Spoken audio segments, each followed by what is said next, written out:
Hello and welcome to the Tarkis Zone. Thank you for joining me. Today we're going to be talking about PvP in the game Ashes of Creation. There's been so many questions around. Is it going to be a troll fest? Where will you be camped when you spawn in? Is it going to be a PvP nightmare? I know there's a lot of people have concerns. We're going to go over it today. But before we get into this video, back into this video series of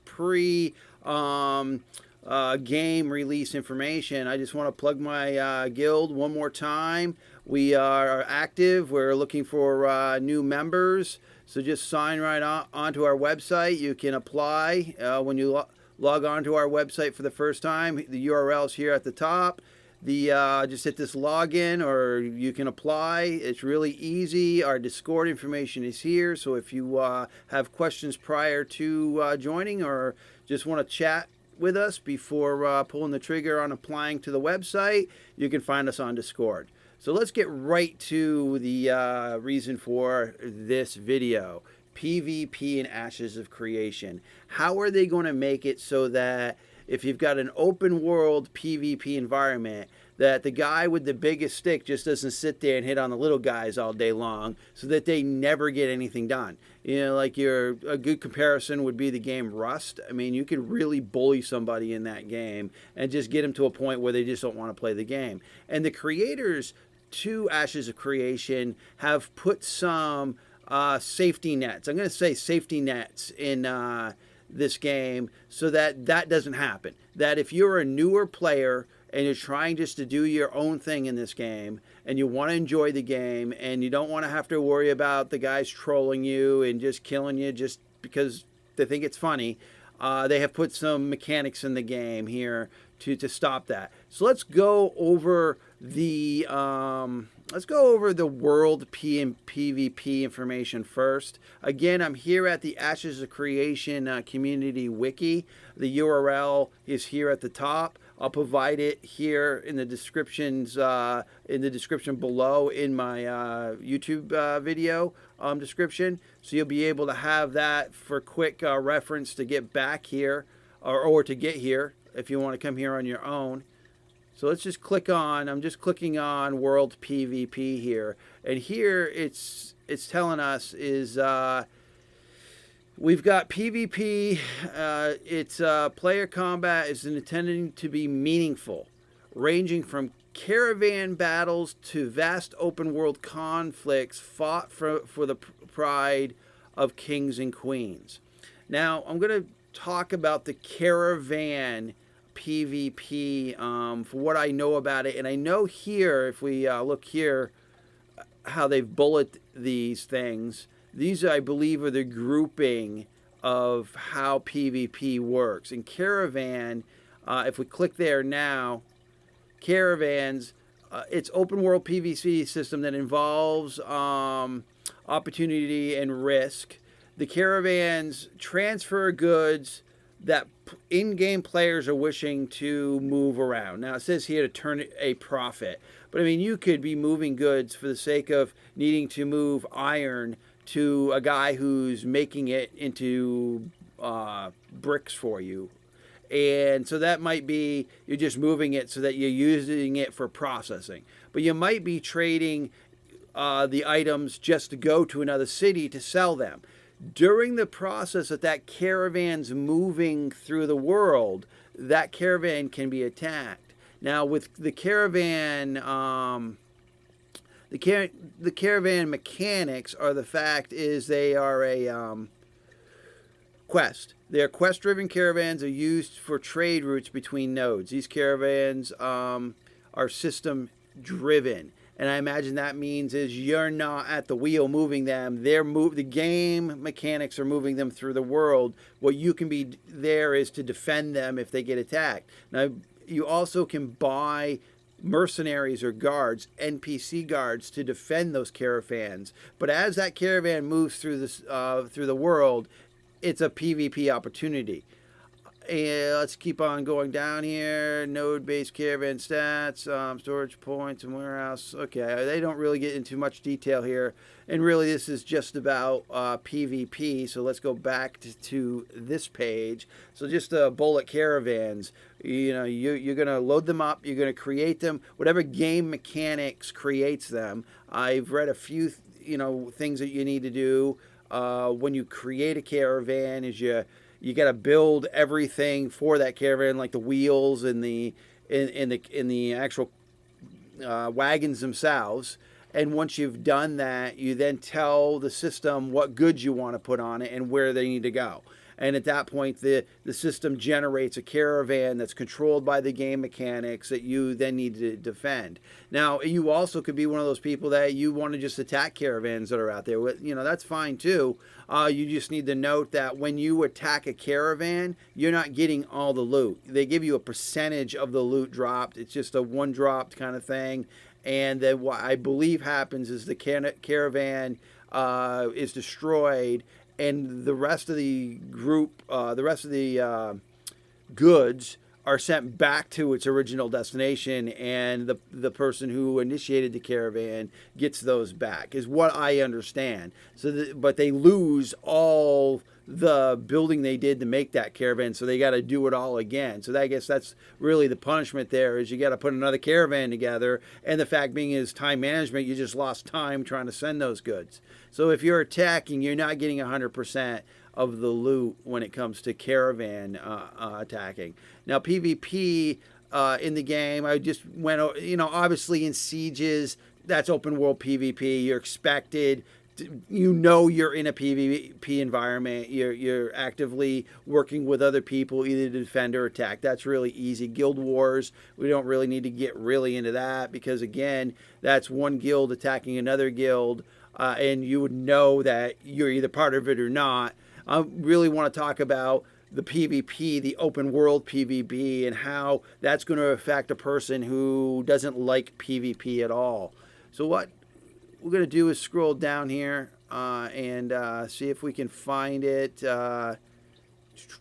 Okay, the Ashes of Creation, say full game, established player housing. Yep, that's just giving me information about the game. So let's go back up here. All right, so I know for what I've read, and it's not here on this page, I'm not seeing it here. I know what I've read is that there is a kind of bounty hunter system in the game. So I was hoping that it was going to be on this page here. Let's go back one page before I get into the details of that bounty hunter system.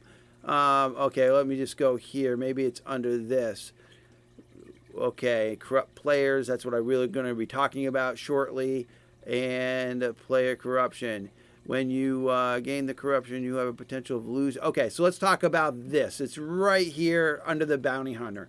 So, for example, I'm the troll, and I just want to kill low-level players. Once I've done that, and that low-level player did not attack me back, so the lower-level player just stood there and took it until they died. So, obviously, that's boo-hoo for that player. They're going to go through the respawn mechanics of the game, and they're going to hope to come back to whatever they were doing without that troll being there.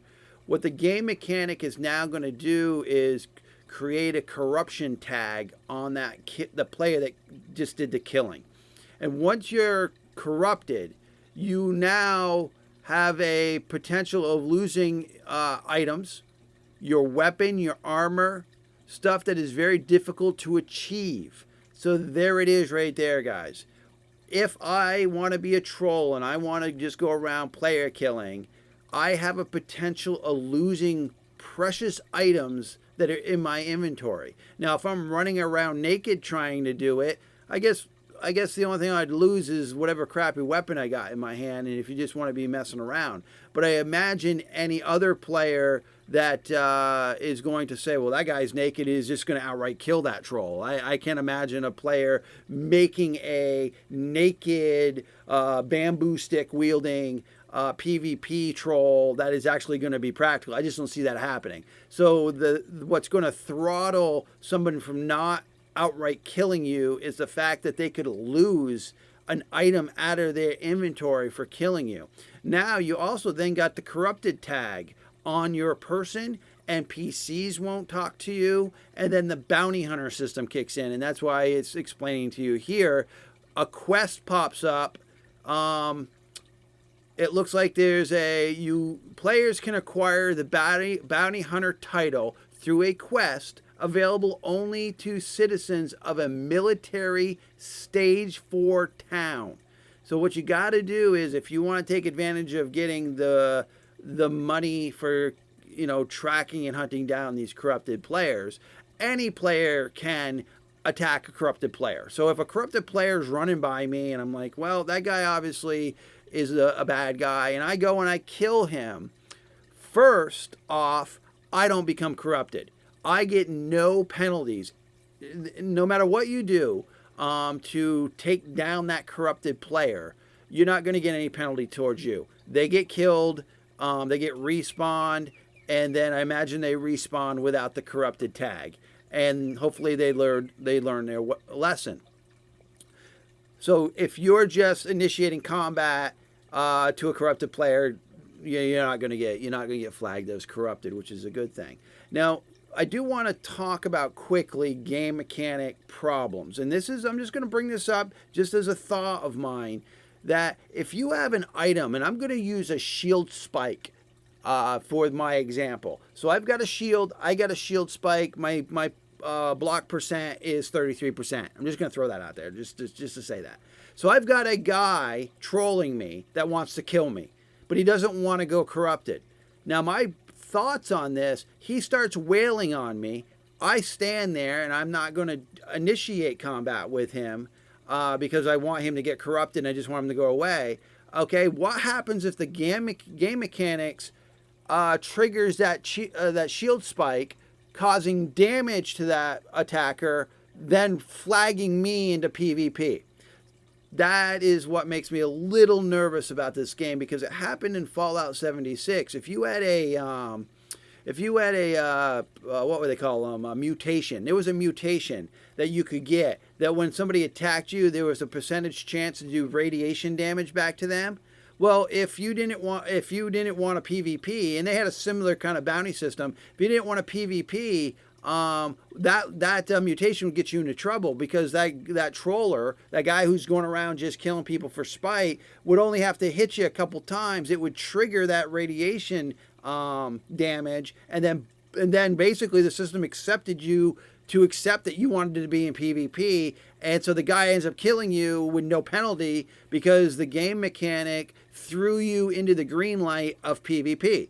So that we want to think about that too. So if there's items that cause damage to attacking players, I'm hoping that that's not going to be the case, but sometimes that is the case, that the game mechanics kind of flag you, and then your person that's griefing you gets away with basically murder.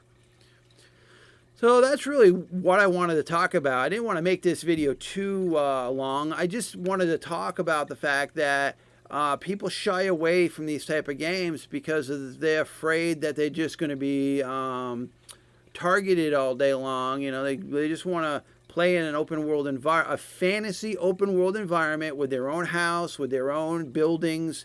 They just want to kind of just get away from the real world for a while. But then you got some idiot going around and just murdering people. Those type of games are not fun.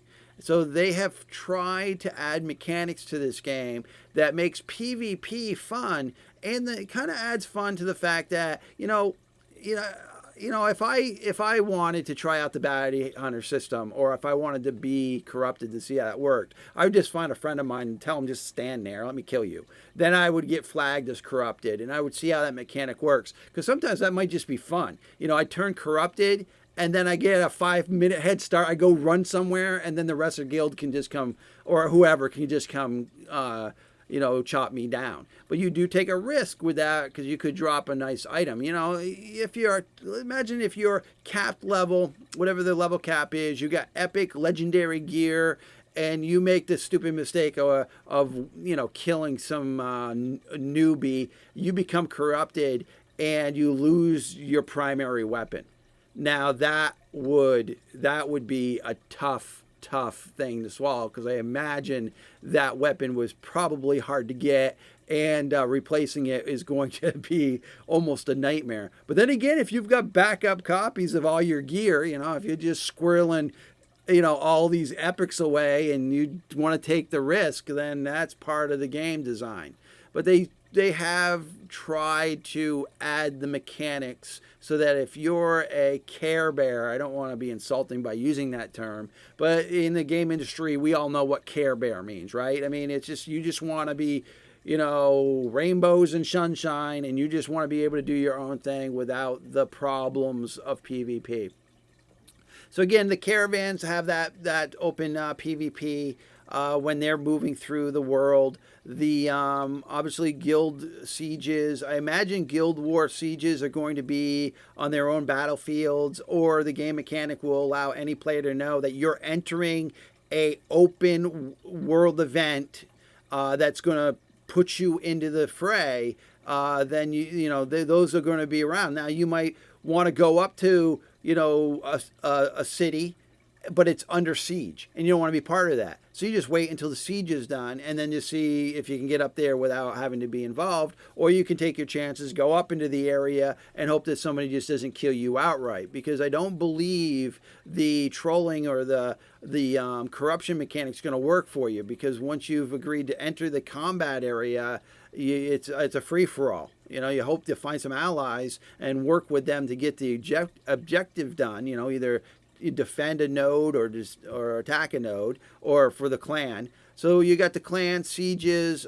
You've obviously got arenas. I mean, when you enter an arena, you're going to be flagged in PvP. I mean, I'm really this video is really around all those people that have been really nervous. They're like, I'm not going to spend this money, and I'm not going to, for the box, and then spend $15 a month to just be unhappy. And I don't blame people. So I'm hoping that this video kind of steers you back towards this game, because it is going to be an enjoyable game, and I hope that I just hope to see you on the servers. All right. Well, thank you for joining me.